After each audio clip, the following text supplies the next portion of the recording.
Hi, HRN listeners. We're celebrating our 15th anniversary, and we have a really fun campaign and an ask for you. This 15th anniversary tour is aiming to bring you closer to unique food and music experiences in some of the most exciting cities in America. All the while, we're raising funds to support our work empowering the next generation of food systems storytellers through our fellowship programs. Here's how it works. Donate to HRN and be entered into a raffle in the city of your choice to win a dinner for two at a noteworthy restaurant and tickets for two to a concert at a prominent local venue. We have incredible partners in New York, Los Angeles, Philadelphia, Nashville, Las Vegas, Charleston, Asheville, and Ardmore, Pennsylvania, who have donated a meal for two and two tickets to a concert of the winner's choice. And all donations help fund our fellowship programs, where we're helping to build essential workforce readiness skills and food system storytelling skills. Check out heritageradionetwork.org/15 to donate and enter to win today. That's heritageradionetwork.org/15. Thank you. 2%. The 2%'s right over here. Oh, hey, Jenna. I didn't know you shopped here. Yeah, anything to support local food, know what I mean? I definitely do. Though that's not the only thing you do in the name of good eats, obviously. Well, true. I also host Eating Matters every Wednesday at 5 p.m., where we talk about food policy and how it impacts all of us. Be sure to tune in. All right, I gotta get the plug in there. I get it. Yep, I'm #shameless. You know what else you can do to support the local food community, right? Well, yeah. Make a donation to Heritage Radio Network, the world's pioneer food radio station. That's right. And I gotta call you out on the whole local thing. What do you mean? Well, the Farm Report, A Taste of the Past, Japan Eats, those are shows that take you around the country and the world. I'll give you that. So how can listeners give their support? It's pretty easy. Just go to heritageradionetwork.org and click on the big red heart in the top right corner. It's pretty easy from there. Thanks. Today's program is brought to you by MoFad, the Museum of Food and Drink. For more information, visit mofad.org. I'm Linda Pelaccio, host of A Taste of the Past. You're listening to Heritage Radio Network, broadcasting live from Bushwick, Brooklyn. If you like this program, visit heritageradionetwork.org for thousands more.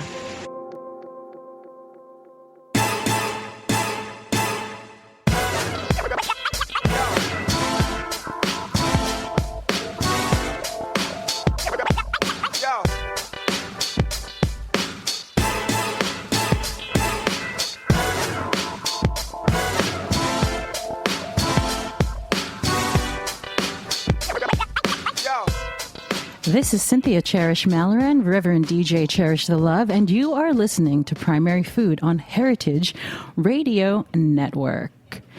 So before I forget, let me tell you how to reach out to me and get my attention on social media, Twitter, Instagram, or Facebook at DJ Cherish the Love. That is spelled LUV, and hashtag using Primary Food, Heritage_Radio, and hashtag RevLove. So welcome to Primary Food. Wow, it's almost the end of the second season. We're about to start the third. I'm going to mix things up a lot in the third season, so please stick around. And what exactly is primary food? So I learned this really great concept in nutrition school at IIN, the Institute for Integrative Nutrition, that the food you eat, you know, the stuff we put in our mouths and chew and enjoy, like this pizza at Roberta's we're staring at, we consider that secondary food. Primary food is everything else in life that nourishes us before we sit down and eat.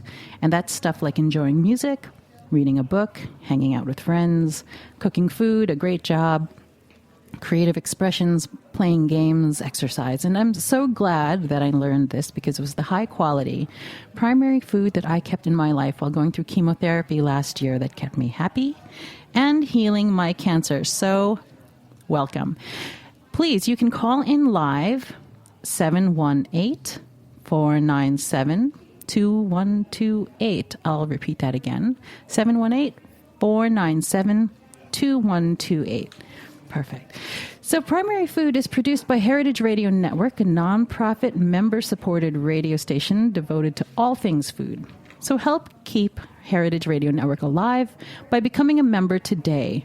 Go to heritageradionetwork.org and click on the beating heart to donate. please do it after this episode. Do it now. And I will totally love you forever, and you'll keep Primary Food running and going. So great.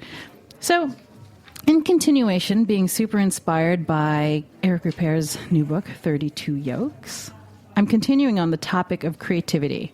Today we're going to talk about creativity in the kitchen, creativity with food, and it is my honor to have on today's show my dear friend, smiling at me, seafood master and then some, Chef Aaron Bashy. Hello, Cynthia. How are you? Executive Chef of Maloney Porcelli, 37 East 50th Street, New York, New York. Hey, Aaron. How are you? How are you feeling today? Feeling really good, especially after that wonderful watermelon salad and pizza that I just had. I should have had some of the watermelon salad now. I'm a little bit jealous. I see a lot of people out there having it right now. So I want to talk to you about creativity inspired by the ocean, inspired by the Greenmarket, by your experience at the CIA, thoughts on food and life, your career, the Water Club, the Bernardin, everything that comes to mind. So, but my first question is, who is Aaron Bashy? Well, I feel that I'm an accomplished chef. Working in the food and beverage industry is the only thing I've ever done in my life.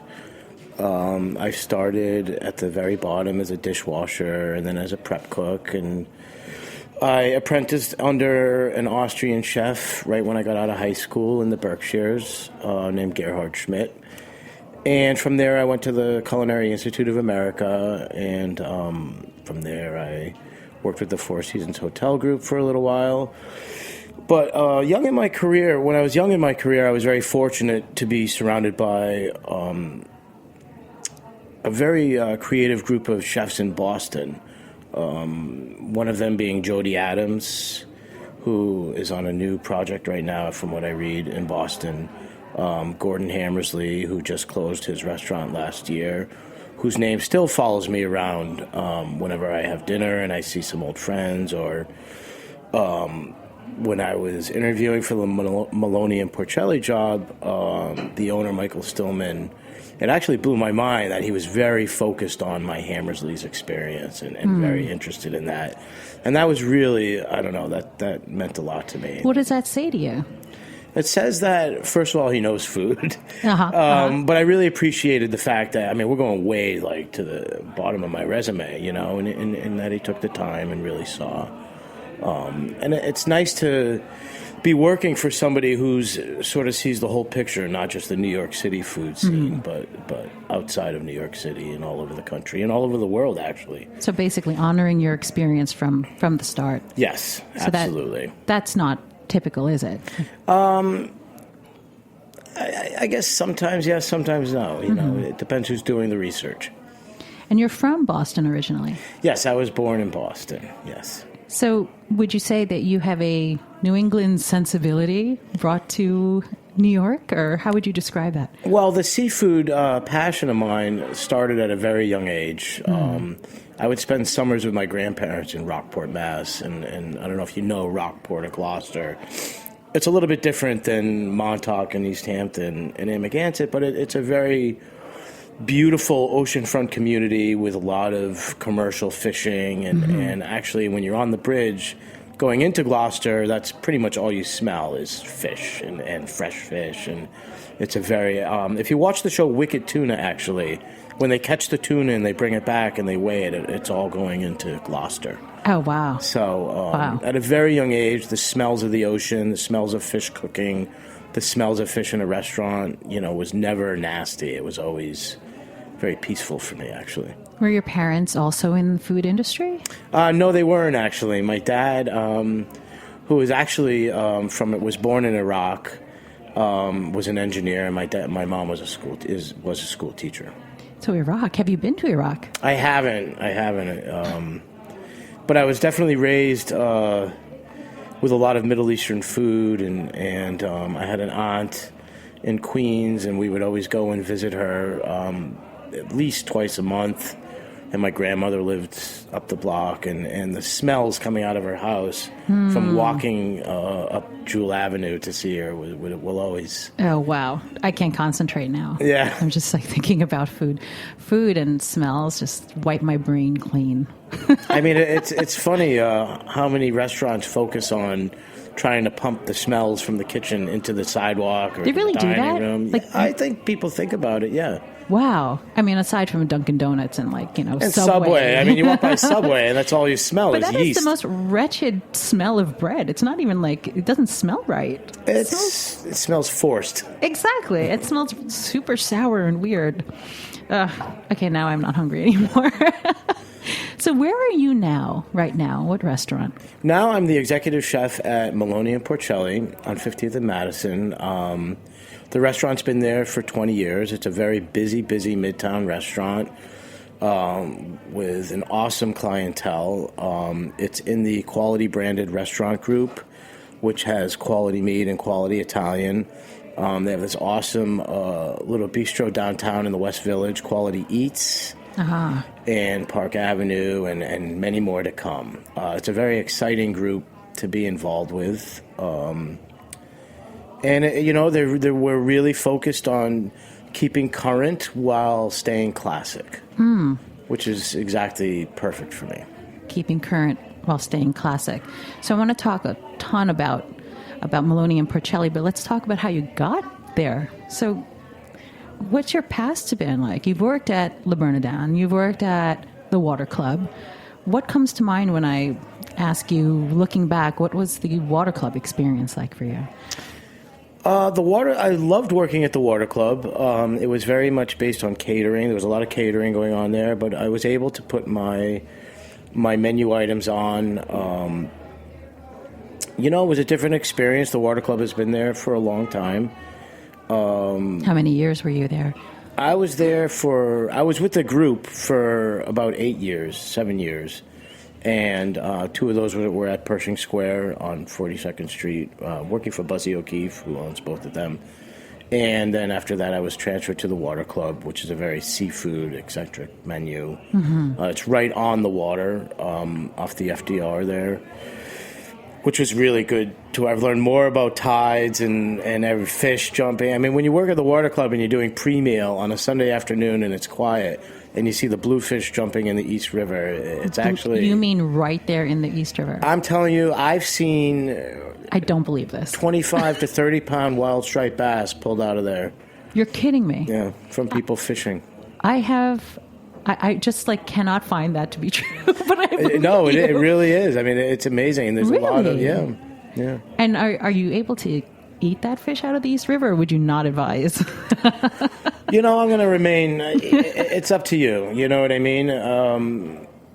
When I live in Brooklyn, right by the water there, right by the Verrazano Bridge, and I see a lot of people fishing over there and catching.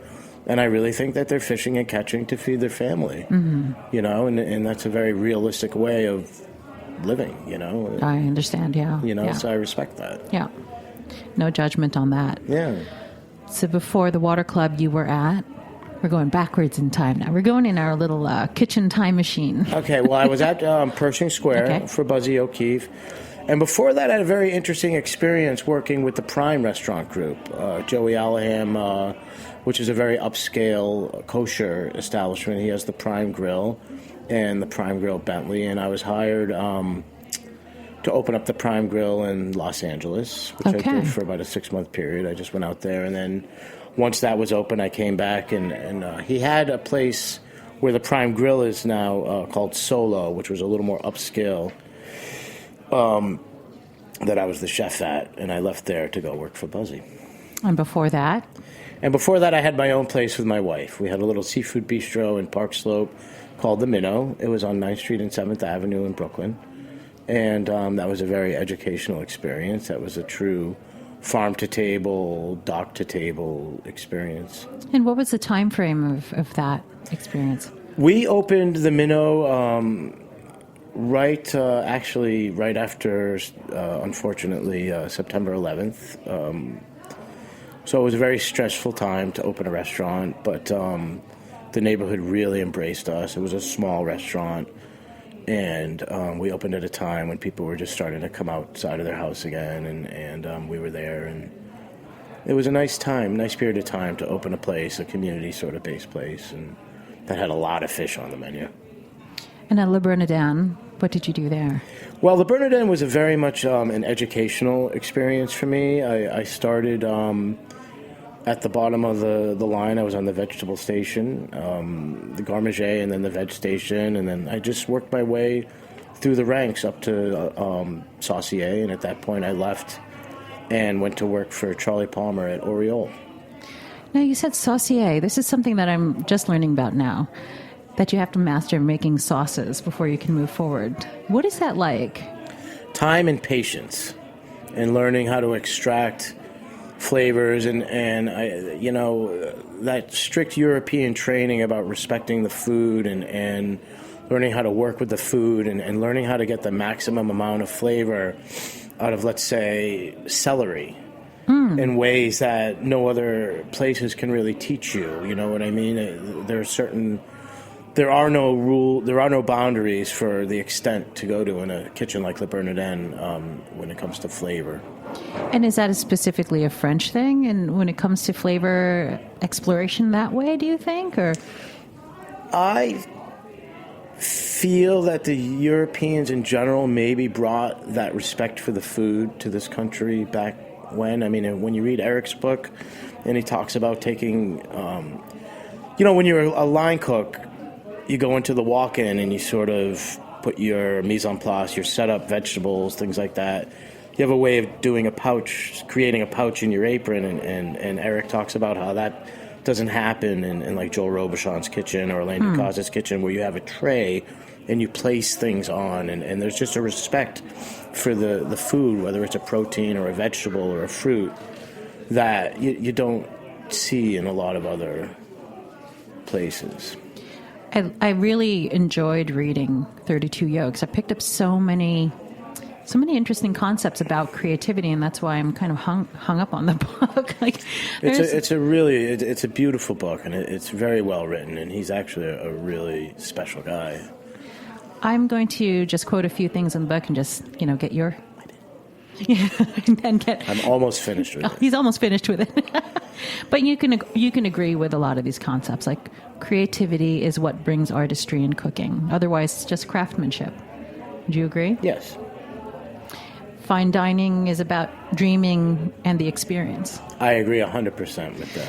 So I want to know more about fine dining. What is fine dining to you, and how can I replicate that feeling at home, if possible? Okay. Is that not possible?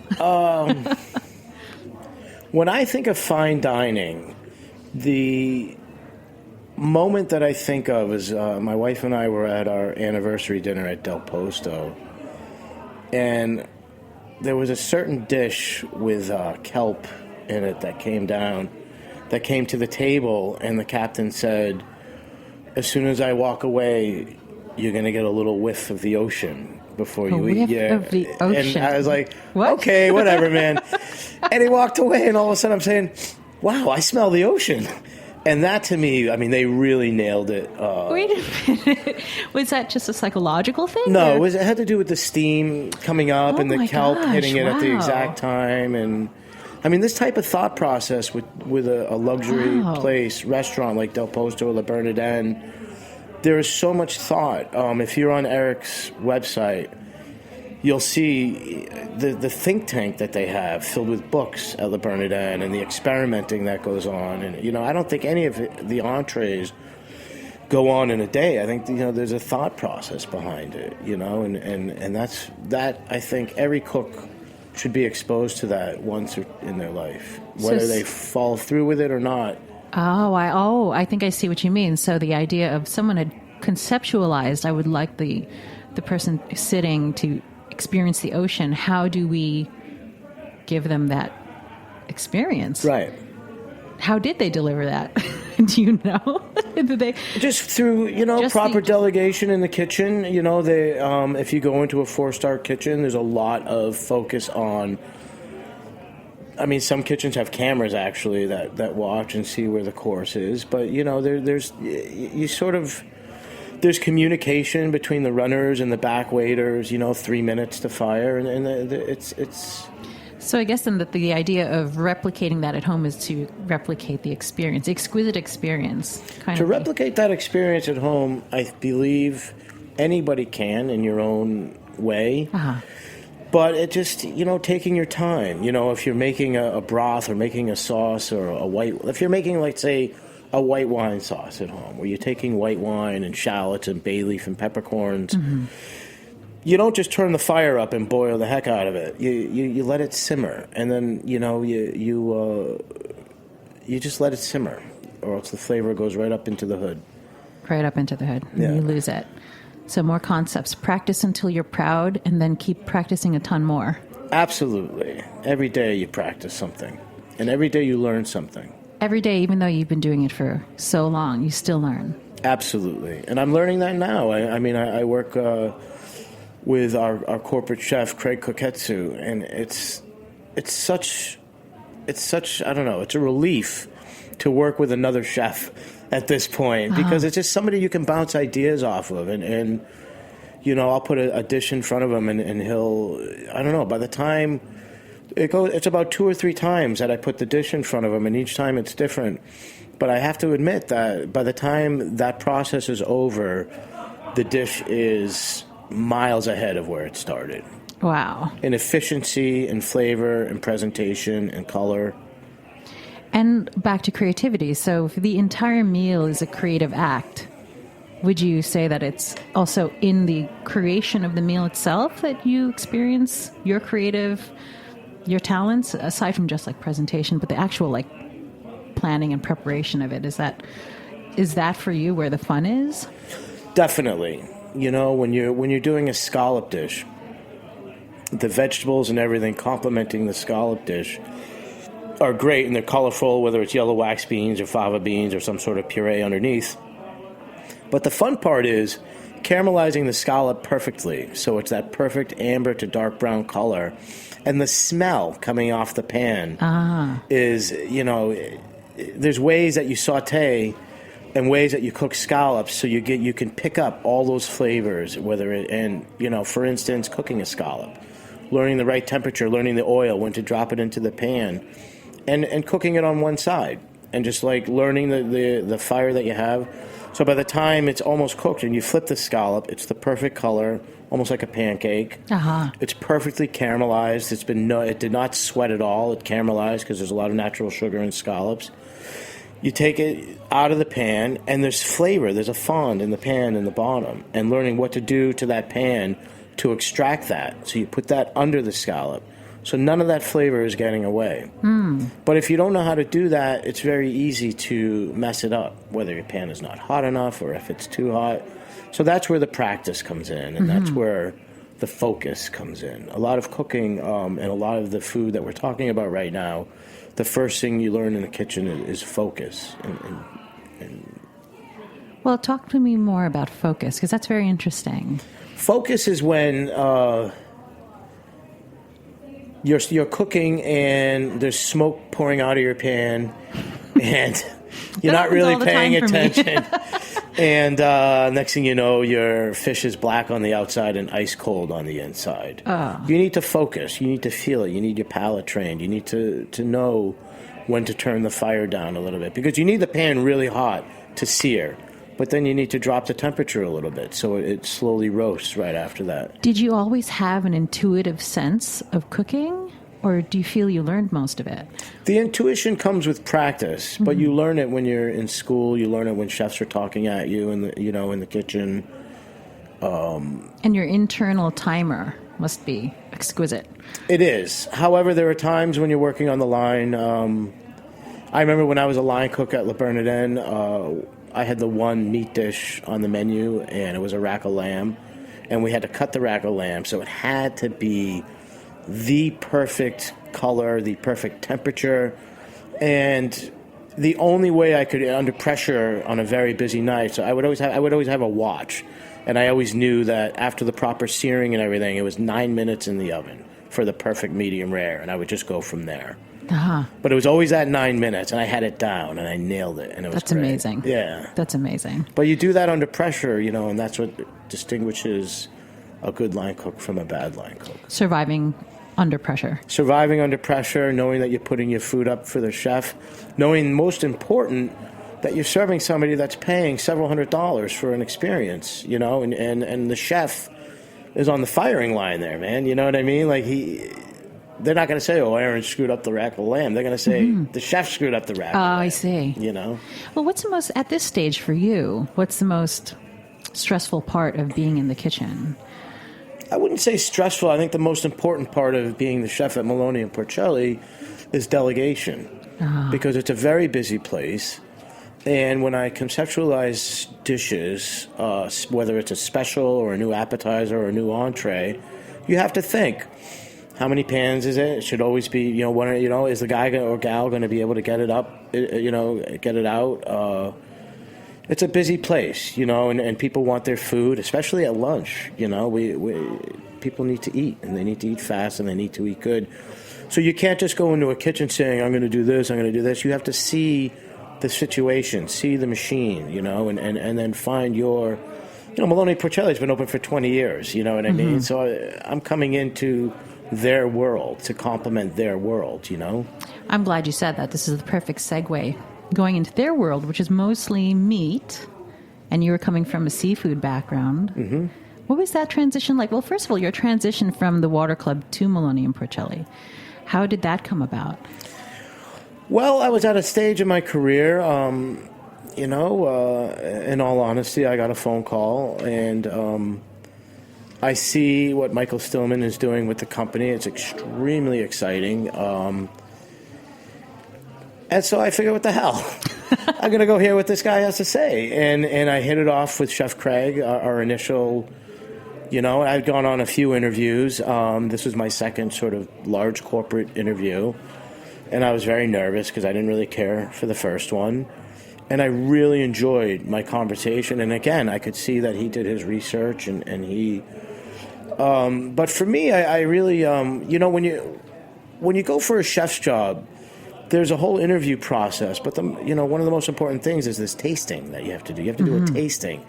And, before we were talking about competitive cooking, the tasting is like a test. And I never tested well as a kid.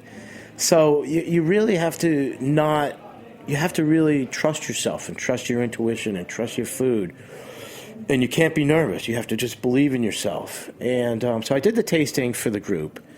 And afterwards, we sat down and we were talking, and it was a funny thing because Michael Stillman said, we started talking about steakhouses and what I thought, and the first thing I said was, well, my favorite steakhouse experience was cut at the Beverly Wilshire in Los Angeles on Wilshire Boulevard. However, I'm not really a steak guy. I'm a fish guy. And then I thought to myself, oh, why'd I say shit. that? That was probably the stupidest friggin' thing I could have said to this man. At that point, he smiled and clapped his hand. He said, well, that's perfect, because that's exactly what we need at Maloney and Porcelli. We need an energetic chef that can work his way around the steaks. Now, with that said, I've learned so much about meat. We age all of our own meat at Maloney Porcelli, which is a 28-day age, our New York strips and our ribeyes. And I'll put our aged New York strip and our ribeye up to between our broilers and our broiler cooks, and the way that we age the meat up to any steak in the city. Wow. I'm very proud of the meat that we're serving there. Well, what's the process of aging? I was always curious about that. We have the exact temperature, I believe, is slightly above 40, and we date them and we go in and we just rotate. We have short loins for porterhouses that we cut into porterhouses. We have the New York strips on the bone, and we just continue to rotate them. It's basically a cooler that's slightly warmer than a walk-in. And for how many days again? 28 days is what we shoot for. Wow. What happens if you're too short of 28 days or too much past 28 days? It's just all about gearing and looking at your reservation book, and it's all... if it goes over 28 days, it's probably a little better. But it ages for at least 28 days. And what have you got going on there now as far as daily specials and... Well, we do a seafood special every day. We do a soup every day. And if it wasn't in the middle of New York Restaurant Week, we would have an appetizer special as well. Uh-huh. But right now, we're in the middle of Restaurant Week, which we're doing for dinner only. It's going very well. I actually don't mind New York Restaurant Week. I look at it as a way to promote the restaurant. We serve... Our menu is primarily menu items, with an addition of a couple items. I have a nice shrimp and avocado salad on there. But we really want the customer to experience Maloney and Porcelli the way it is if and when they come back. And you've got a wine special going on also, right? We have a wine special that's actually every night of the week. It's an $85 wine dinner, actually. 3 courses. And there's always a sparkling, always a white, and always a red. Our... wine director Vincent chooses new wines every night, and it's definitely one of the best deals in the city. After 8 o'clock. Super hungry, super thirsty. We're going to go and take a little bit of a break, and we'll come back and we'll talk more about creativity in the kitchen with Aaron Bashy. Hi, this is Peter Kim, the Executive Director of MoFad, the Museum of Food and Drink. We're a nonprofit founded by Dave Arnold, the host of Cooking Issues here on the Heritage Radio Network, and we want to take people on a learning adventure through the world of food. We just opened MoFad Lab, our gallery space at 62 Bayard Street in Williamsburg, Brooklyn, where we are currently showing Flavor, Making It and Faking It. Flavor features some very cool sensory interaction. Flavor tablets deliver tastings of vanilla and umami, and the Willy Wonka-inspired smell synth lets you compose over 500,000 different flavors. So come on by and visit MoFad Lab. We're open 5 days a week, and tickets are $5 for kids and $10 for adults. Learn more about the Museum of Food and Drink at mofad.org.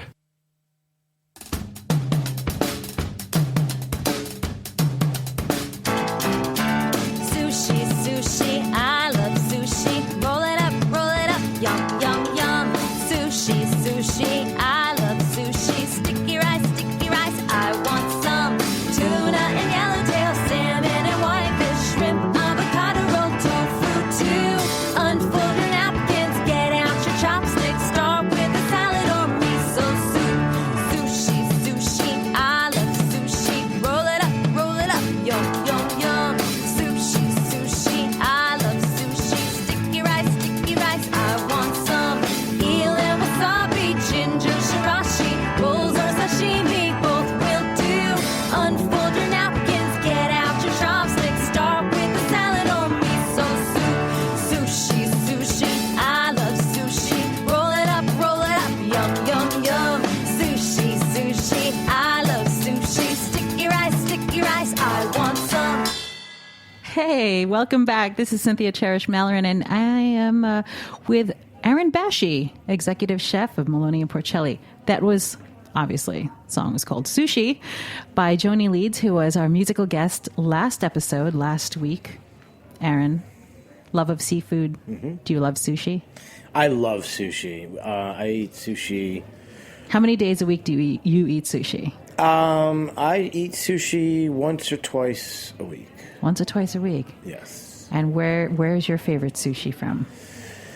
Oh, man, there's so much good sushi in New York right now. We have a little place in our neighborhood. I don't even know how to pronounce the name of it. It's a little family-run place that I think my wife is getting sick of going to.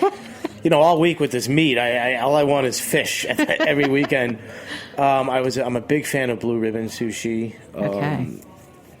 And then there's a place on West 3rd Street that I'm reserved to go to next week called Sushi Zoe, and he's from Los Angeles, and I'm very excited about that. Extremely excited. Wow, that sounds... And I'm going by myself. That's how much I love sushi. I was going to say. So I can focus and really just take it all in. Well, to Chef Aaron Bashy, what makes good sushi? Great sushi, I should say. What's great sushi to you? Okay, well, being a chef, the fresh fish part of it goes without saying. So for me, what I focus on is the rice. The rice, to me... This is great. Coming from a chef that always screws up cooking rice, I always have the guys in the kitchen cook the rice. I could read the recipe. I could do anything. Rice is just not... And so I really have a lot of... if you see this movie, Hero Dreams of Sushi. Oh, I saw that. And the rice farmer comes in and he Amazing. says, Hero's one of only 2 chefs in Japan that can cook this rice. I'm saying to myself, I believe that. You know, I totally believe get it. that. I got goosebumps. That's a gorgeous film. Yeah. Wow. Yeah. Yeah. Do you get any great sushi out on East End of Long Island? One of your favorite places? Tell us about Well, this area. the best sushi on the East End Long Island, in my opinion, is at the West Lake. It's called West Lake, and it's at the West Lake Fishing Marina, the West Lake on West Lake Drive in Montauk, which is the East End of Long Island. It's probably my favorite place to go for free time at this point. Tell me more about the East End. I haven't been there enough. Well, apparently, coming from somebody that grew up going to Rockport and going to New England sort of beaches and stuff, what's great about the East End of Long Island is that the water is warm. I mean, my wife is from Maine, and like they have the most beautiful oceanfront beaches in Maine, and the water is so freaking cold. And the same thing about, but when you get out to Montauk and out there, I mean, the water is just pristine, and it gets up to like 70 degrees, but yet you have that New England feel, you know, on the beaches. But we've been going out there now for a little over 20 years, and I'm fortunate enough to have embraced the community. They seem to really like us. You know, when we go out there, we really avoid the scene, quote unquote, and we really know a lot of the locals, and it really is. I have to meet up with you out there and just kind of get my education finally. Yeah. What is that line? Everybody says, well, where do you like to go? And I always say, I don't. I cook. You know what I mean? You go to Gosman's fish market or any of the fish market, man, and that fish is literally right off the boat. You know, speaking of that, you gifted me with one of the most exquisite experiences, actually. Which one? You once gave me a raw scallop. Oh, I remember. They were right out of the shell. Remember that? I remember that. That was at the water club. Yeah. That was... Actually, I didn't know you could eat it raw like that. So yeah, those were big. Those were Peconic-based scallops. That massive. We use, one of the guys. I try to get as much of wherever I'm a chef. I always try to fill it with things from Montauk, and we serve these Montauk pearl oysters. Which the guy texts me from the dock asking me how many do I want. Amazing. And he's the one that brought those in that day. Huge. Actually, I was scared. I didn't realize you could eat it raw, and I thought, should this not be cooked? But when you gave it to me and I ate it, it was like sweet. And then I remember that same night we had the oysters with the green stripe going down the middle of it because of the algae that it was eating. So let's talk about the green stripe and the oysters again, because that is also very exquisite. So what type of oyster was it again? Why was there a beautiful Those green were stripe? from Washburn Island, which is next to Wellfleet in Cape Cod. So, and I believe his particular oysters were one of the first shellfish. I don't know. There's a story behind the Washburn oyster. But I can tell you, a year after that, they didn't have the green stripe going down the middle. So it's a natural thing. It's not toxic or anything. It's got to be algae, right? Algae, yes. But it didn't have it the following year. I wonder if that's a sign. I was bummed, man. I was like, "Where's the green stripe?" And it only happened for like 3 weeks, and I kept calling and saying, what is it? And they said, well, don't get used to it because it's just don't get used to it. It's the water temperature and what the oyster is eating right now, and as soon as it warms up, it's going to go away. So, how many oysters can you eat in one sitting? I could probably eat. I thought of that quite a bit. I could probably eat 2 dozen. 2 dozen. Yeah, I think. But I would need some bread or something solid, also. So I'm going to ask you a few questions about preparing seafood. Common mistakes in preparing seafood. What are the most common mistakes in preparing or cutting or serving up fish? I think the biggest challenge with cooking fish at home is getting your pan hot enough. Because what ends up happening is people will set their oven to like 350, 375. They'll slap a fillet of codfish on there, rub a little oil, salt, pepper, smear some garlic on there, throw it in the oven. And what ends up happening is the fish doesn't sear. It sort of steams. So all of the moisture is coming out of the fish, all the steam. And the second you open the oven, that like steamy, like soggy fish smell comes out. And your wall immediately permeates your walls, and your whole house smells like fish for a week. Whereas if you get your pan hot enough, or if you turn your oven up to, let's say, you could take the same piece of codfish that you were baking at 350 degrees and turn your oven up to 450, put the same piece of codfish in, it'll get nice and lightly caramelized on top, and you'll have more of a sweet smell with the essence of the ocean rather than dank fish. Dank fish. You know, not dank, but like, I'm because a if you're pro starting at with dank fresh fish. fish, it's not going to smell dank. However, it will smell your house. You Yeah, know? no, I It'll totally steam, get that. it'll I steam. totally get that. Yeah. Lobster. Do you prefer it broiled, grilled, or steamed? Okay. If I'm eating lobster cold, I prefer it steamed and chilled. But if I'm eating it hot, I prefer it, here we go. Here we go. I prefer it smeared with butter, doused with brandy and a little salt and pepper, and finished under the broiler. Because we're talking to a chef, of Yes, course. I'm very. I eat a lot of lobster because when we're busy at work, if you get hungry in the middle of service, the only thing you have to go to is grabbing like a spoonful of lobster salad and jamming it in your mouth. Oh, and lucky you. moving ahead without stopping. That's hysterical. Mussels. Common mistakes in preparing mussels. First and foremost with mussels, you have to realize that there are some... Okay, mussels have to be extremely fresh. When you buy the mussels, make sure that they're shut. If they're not shut, tap them. And if they don't shut right away, don't buy them. Because what's going to happen is you could have 100 mussels in a pan. If you had one bad mussel, the whole lot, it smells horrible. Ah. And it has a really bad flavor that I don't want to describe. Yeah, let's not. However, when you have really fresh mussels that are tight and a little heavy, you know, there's the Bouchot mussel. If you're in any restaurant coming from Maine, there's a lot of people doing these Bouchot mussels or rope cultured mussels. That means the mussels were raised not on the bottom of the ocean, but like on a rope, and they're clean and On a rope. They're attached to the rope. yeah, they attach themselves to the Wow. rope. Wow. Yeah. Clams. Common mistakes. Preparing clams and scallops. Okay, clams, I feel you shouldn't mess with at all unless you're, you know, like the classic baked clam is just a little garlic, a little wine, a little breadcrumb. It's very easy to overpower the clam. If you're doing a fried clam, you don't want to overbread it. I mean, the clam has such a beautiful flavor that you don't want to overpower it. And oysters. Oysters, keep it simple.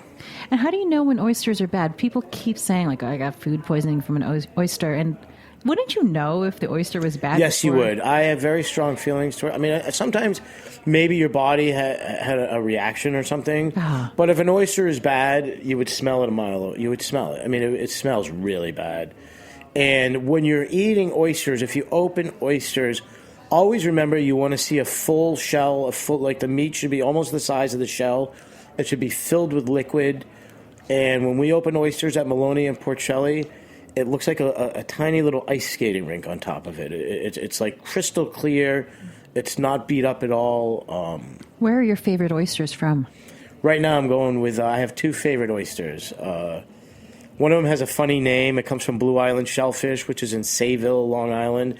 And it's called the Naked Cowboy oyster and the Montauk Pearl. Speaking of naked, so aphrodisiac, yes or no? Whatever you want to believe. Do you, Not if your spouse doesn't like oysters or your partner. Now, do you ever cook with seaweed or with salt water? I do, yes. I like using seaweed. I like using the essence of seaweed, especially when poaching. I actually know that there's a product going around the city right now. They just left a sample at the restaurant of Mediterranean seawater to cook vegetables and stuff. Wow, in. like Yeah. bottled Mediterranean Yeah, it's in like a seawater? pouch. So I'm going to be messing around. I'm going to be messing around with that Oh tomorrow. my gosh. And Someone ship me water from the Mediterranean. I want to mess with it. Yeah, it's pretty cool. That's incredible. Yeah. And what are your thoughts on farm-raised fish? I have, as long as it's done properly. You know, there's some excellent farm salmons out there. What are the ones to stay away from, farm-raised wise? Because I've heard people say tilapia, don't touch it. But I wouldn't, you know, it's funny, when you go out to Montauk, there's a sticker that a lot of the locals have that says tilapia is not seafood because it's all farm-raised and whatever. You know, it's all interesting. relative, you know what I mean? There's some great farms off the coast of Ireland right now, and I see. that are just, they let the swim the fish swim, not like on top of each other, but the water's ice cold. And So it's very about clean. the farm itself. Yes, basically. absolutely, yes. And as far as food safety, people talk about mercury all the time. It's just about not having too much of something, or what are your thoughts? Anything in excess is too much. Yeah. Well, food has the power to make even the loneliest person the center of the universe. I think that's a really, really special statement I got from 32 Yolks. What do you think about that? I think that's totally true. At Maloney and Porcelli, we have a little chef. It's an open kitchen, as you know. Yes, it's gorgeous. And, Love it. there's a lot of times that people come in and sit by themselves, and I always try to do extra things for them. I mean, they're right in front of me. And, the most important thing for me is to have them leave smiling, and that's usually what happens. Well, in our last minute or two, what are some thoughts you want to leave us with? Your imperative as a chef. What do you want to put out there and keep doing in your career? I think more and more as I get older in my career, I'm focused on health and being healthy. I think there's a lot of health issues in the country right now, and I think a lot of them are tied to not eating well, not raising food properly. But I'm really focused on nutrition and health as I move forward, and I think everybody should be. And I think that if you really are focused on nutrition and health and not always running to the pharmacy for a pharmaceutical drug and just trying to cure through food and believe, I think your body reacts to that. What are you having for dinner tonight? Well, I just had watermelon salad and margarita pizza, and I have to go back to work. So I'm not. I think that You're done. And that's my doctor always says, as you get older, don't eat right before you go to bed. It's very bad for you, and it's just going to digest. However, I may have another salad or a slice of meat when I get back to work. Thank you so much for being with me today, Aaron. Thanks for having me. It's so great, and I was really glad to be able to tell you how grateful I was about the scallop. Oh, yeah, and the algae and the oyster. Super special. Well, you've been listening to Primary Food. Please go check out Aaron Bashy, Chef Aaron Bashy at Maloney and Porcelli. And he's got some wine. And for our you. wine dinner. Yeah. Check every out the night wine of the dinner. week. Ask Vincent to choose you a nice glass. Look for Vincent. All right. Well, Primary Food is produced by Heritage Radio Network, nonprofit member-supported radio station, and devoted to all things food. Any last words, Aaron?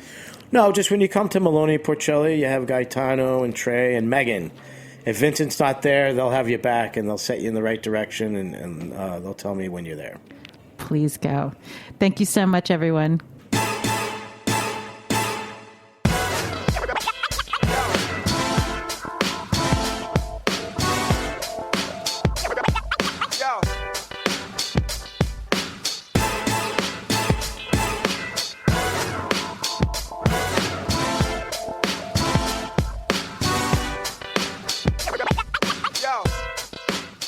Thanks for listening to this program on heritageradionetwork.org. You can find all of our archived programs on our website or as podcasts in the iTunes Store by searching Heritage Radio Network. You can like us on Facebook and follow us on Twitter at @heritage_radio. You can email us questions at any time at info@heritageradionetwork.org. Heritage Radio Network is a nonprofit organization. To donate and become a member, visit our website today. Thanks for listening.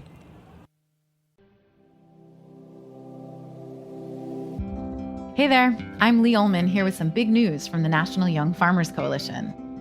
We're partnering with Heritage Radio Network on a special season of The Farm Report. It's all about what's happening with the Farm Bill and how it impacts farmers and eaters. I am growing diversified vegetables on land that's been in our family for 150 years.